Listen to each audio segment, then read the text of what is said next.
तो दोस्तों आज हो चुकी है 4 फरवरी 2021। तो जान लेते हैं आज की बहुत बड़ी और महत्वपूर्ण खबरें। जैसे कि पाकिस्तान में बनेगा भगत सिंह का स्मारक। वहीं चीन ने श्रीलंका के जरिए भारत को दिया बहुत ही बड़ा झटका। वहीं देखने को मिलेगी कि दुनिया के अन्य देशों को चीन देगा कोविड-19 वैक्सीन की 1 करोड़ खुराक फ्री में। वहीं अमेरिका की कुछ बड़ी और महत्वपूर्ण खबरों पर भी नजर डालेंगे, जैसे कि मंगल ग्रह पर मानव बस्ती बनाने वाली यूएस स्पेस को बड़ा झटका। तो दोस्तों बने रहिए इस वीडियो में। तो जानते हैं आज की कुछ बड़ी और महत्वपूर्ण खबरें।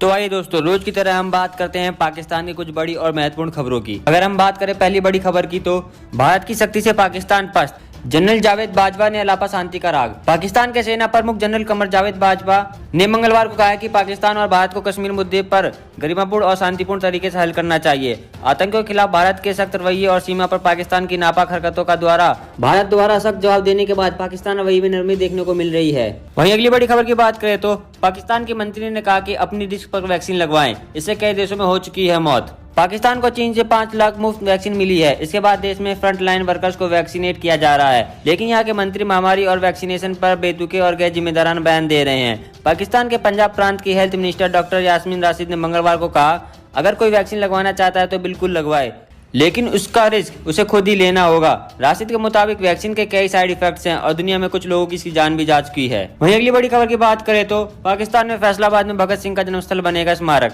जलियांवाला बाग की मिट्टी लगेगी। पाकिस्तान के फैसलाबाद स्थित शहीद आजम भगत सिंह की पुश्तैनी मकान स्मारक बनाने के लिए बेचा जाएगा। पुश्तैनी गाँव बंगा के नंबरदार और वकील इनके पास कब्जा है, वे इसे देने के लिए राजी हो गए हैं। इसी के बाद मकान को खरीदने के लिए भगत सिंह मेमोरियल फाउंडेशन आगे आ गया है।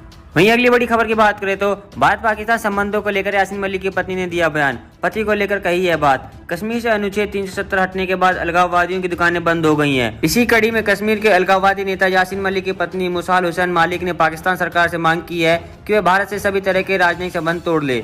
मुसाल की इच्छा है कि पाक सरकार को कश्मीर मसले पर अपनी प्रतिबद्धता दिखाते हुए शिमला समझौते को भी खत्म कर देना चाहिए। मुसाल ने मजहबी सियासी पार्टी जमात इस्लामी के नेताओं के साथ लाहौर में एक प्रेस कॉन्फ्रेंस में कहा कि पूरे पाकिस्तान को कश्मीरियों पर हो रहे जुल्म के बारे में दुनिया को बताना चाहिए। वहीं अगली बड़ी खबर की बात करें तो बड़ी मुश्किल से मिले हैं कुछ कोरोना के टीके। पाकिस्तान को सता रहा डर कहीं पाले हुए आतंकी ना लूट ले जाएं। कोरोना वायरस संक्रमण से बचने वाले कोरोना टीके का एक भी डोज पाकिस्तान अभी तक नहीं खरीद पाया है। चीन के सामने हाथ फैलाकर गिड़गिड़ाने पर भी उसे महज 5 लाख टीके का वादा मिला, जिसकी पहली खेप पाकिस्तान पहुंचने के बाद टीकाकरण की शुरुआत कर दी गई है। हालांकि इसी बीच पाकिस्तान को डर सता रहा है कि ये टीके उसके पाले आतंकियों की फौज न लूट ले जाए। इस वजह से इन्हें अब महफूज ठिकानों पर रखने को कहा गया है। सेना की तैनाती, सीसीटीवी से निगरानी सहित पुख्ता इंतजाम किए जा रहे हैं। तो दोस्तों आइए अब हम बात कर लेते हैं चीन की कुछ बड़ी और महत्वपूर्ण खबरों की। अगर हम पहली बड़ी खबर की बात करें तो एलएसी गतिरोध के बीच भारत ने हथियार खरीदने में दिखाई तेजी, तो चीन को लगी मिर्ची, बोला कोई फायदा नहीं है। पूर्वी लद्दाख में भारत से हर मोर्चे पर मात खाने वाले चीन को एक बार फिर से मिर्ची लगी है। एलएसी गतिरोध के बीच दूसरे देशों से भारतीय सेना के लिए खरीदे जाने वाले हथियारों पर पड़ोसी देश ने कहा है कि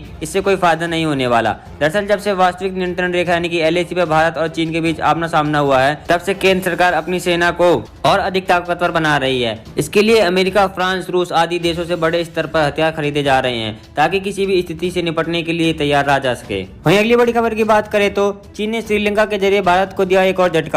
हिंद महासागर में पोर्ट टर्मिनल बनाने की डील रद्द। श्रीलंका ने भारत को झटका देते हुए हिंद महासागर में बनाए जाने वाले मुख्य पोर्ट टर्मिनल बनाने को समझौते को रद्द कर दिया है। श्रीलंका ने यह समझौता भारत और जापान के साथ किया था। श्रीलंका ने पहले भारत और जापान के साथ मिलकर कोलंबो पोर्ट पर ईस्ट कंटेनर टर्मिनल बनाए जाने का समझौता किया था। भारत ने श्रीलंका से समझौते का सम्मान करने को कहा है। वहीं अगली बड़ी खबर की बात करें तो चीन की जिस लैब से कोरोना वायरस निकलने का अंदेशा, पड़ताल के लिए वहीं पहुंची डब्ल्यूएचओ की टीम। कोरोना वायरस ने दुनिया भर में लाखों लोगों की जान ले ली है, लेकिन अभी तक यह पता नहीं चल सका कि आखिरकार यह वायरस इंसानों में कहां से आया।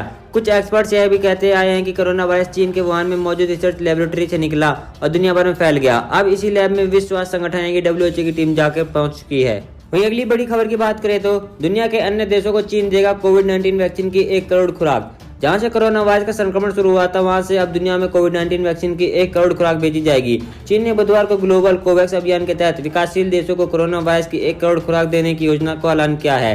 विदेश मंत्रालय के प्रवक्ता वांग वेनबिन ने कहा है कि चीन विश्व स्वास्थ्य संगठन यानी कि डब्ल्यूएचओ के आग्रह पर यह काम कर रहा है, क्योंकि विकासशील देश मार्च में वैक्सीन की कमी को पूरा करना चाहते हैं। तो दोस्तों अब हम बात कर लेते हैं इस दुनिया की सबसे ताकतवर देश यानी कि अमेरिका की। अगर हम बात करें पहली बड़ी खबर की तो रूस अमेरिका के न्यू स्टार्ट संधि से क्यों गदगद हुआ चीन, जाने महाशक्ति बनने का खतरनाक मंसूबा।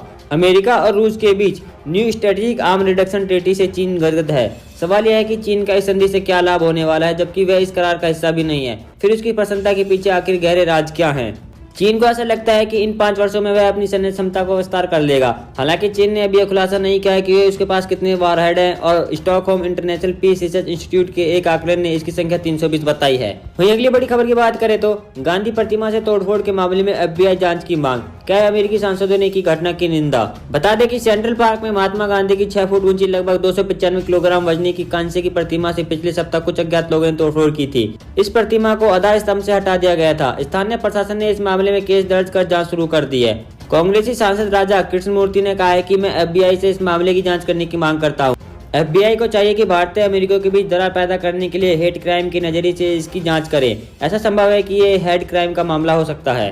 अगली बड़ी खबर की बात करें तो अमेरिका के फ्लोरिडा में हुई गोलीबारी में एक संदिग्ध समेत FBI के 2 एजेंट्स की मौत। फ्लोरिडा में मंगलवार को बाल शोषण के मामले में सर्च वारंट की कार्रवाई के दौरान हुए गोलीबारी में FBI के 2 एजेंट्स की मौत हो गई है, जबकि 3 अन्य घायल हो गए हैं। FBI के मुताबिक इस घटना में एक संदिग्ध की भी मौत हो गई है। वहीं घायलों में से 2 को अस्पताल में भर्ती कराया गया है। तो दोस्तों ये थी चीन, अमेरिका और पाकिस्तान की कुछ बड़ी और महत्वपूर्ण खबरें। तो दोस्तों आइए जान लेते हैं कुछ और देशों की बड़ी खबरें जो कि निकल कर आ रही हैं।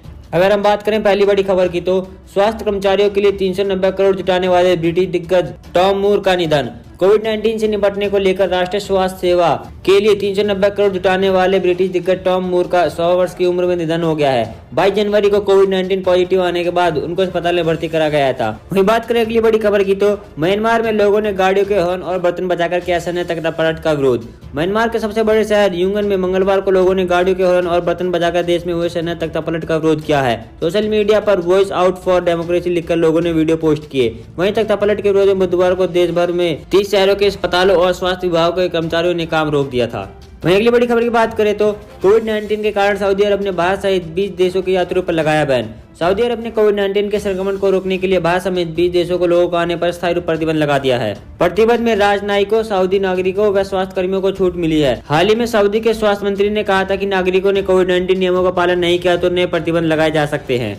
वहीं अगली बड़ी खबर निकल कर आ रही है सैन्य तख्तापलट से कुछ दिन पहले IMF ने म्यांमार को भेजे थे 2500 करोड़। सैन्य तख्तापलट से कुछ दिन पहले अंतर्राष्ट्रीय मुद्रा कोष ने म्यांमार सरकार को कोरोना वायरस से लड़ने के लिए आपातकालीन मदद के तौर पर 350 मिलियन यानी कि 2500 करोड़ से अधिक भेजे थे।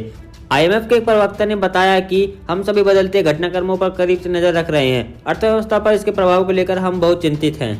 वहीं अगली बड़ी खबर की बात करें तो दिल्ली किसान आंदोलन की खबर अब दुनिया में फैलती जा रही है। ग्रेटा थनबर्ग ने शेयर की दिल्ली में इंटरनेट शटडाउन की खबर। किसान आंदोलन का क्या समर्थन।